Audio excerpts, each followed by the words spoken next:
La température d'ébullition de l'eau est à 100 degrés. C'est-à-dire qu'à partir de 100 degrés, l'eau commence à s'évaporer. Et pour l'huile, lui, c'est à partir de 200 degrés Celsius. Ils n'ont donc pas la même température d'ébullition. Et c'est sur cette différence de température que l'on va jouer. Le sel également peut être en ébullition. Mais pour cela, il lui faut une température de 1465 degrés Celsius, ce qui est énorme.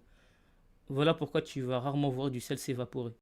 Les deux températures, ici 100 degrés Celsius et celui du sel, sont différentes. Et on va jouer sur cela pour l'expérience qui va suivre. J'ai mon eau, j'ai mon sel, je vais faire un mélange des deux. J'obtiens de l'eau salée.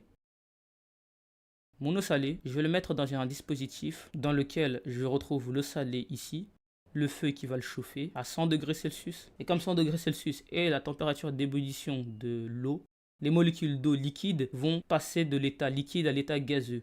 Et donc ils vont monter et vont passer par ce tuyau-là qu'on appelle un condensateur.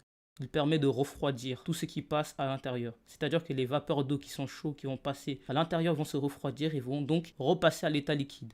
Ce que j'obtiens là est donc de l'eau distillée, qu'on appelle aussi eau pure. Parce que c'est un corps pur que j'obtiens là. Je n'ai plus l'eau salée, j'ai que des molécules d'eau.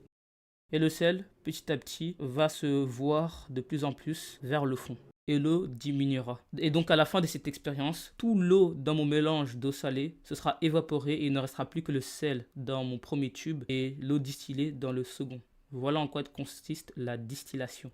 Au final, j'ai réussi à séparer du coup mes molécules de sel de mes molécules d'eau.